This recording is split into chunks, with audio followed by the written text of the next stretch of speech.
పెండ దిష్టి. పెండ, పసుపు, ఉప్పు, నిమ్మకాయ, ఊడిపోయిన జుట్టు, కన్నతల్లి కంటి వెంట్రుకలు, తెల్ల గుడ్డకు నిప్పంటించి 4 సైడ్లు దిష్టి తీస్తారనమాట. ఇలా తీస్తే పిల్లలు తినకపోయినా తింటారు.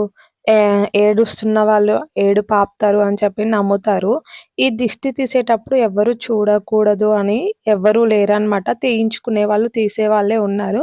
మరి వీడియో ఎందుకు పెడుతున్నారు అందరూ చూడడానికి అనుకోవచ్చు మీరు.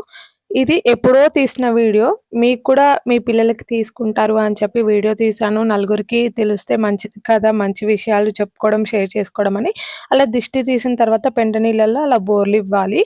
మా ఇద్దరు పిల్లలకి తీసాము. ఇదొకరిది 2 డేస్ తర్వాత వెళ్లి చూస్తే అలాగే పట్టుకొనుంది. నేను మా నాన్నమ్మ టెస్ట్ చేసామనమాట. నిజమేనా కాదా అని చెప్పి. ఒకరిది ఊడిపోయింది, ఒకరిది అలాగే ఉంది. కొన్ని కొన్ని నమ్మాలి. కొన్ని కొన్ని సిట్యుయేషన్స్‌లో నేనైతే అప్పుడప్పుడు ఇలాంటివి చూసినప్పుడు నమ్ముతా. మీరు కూడా ఇలాగే నమ్ముతారా?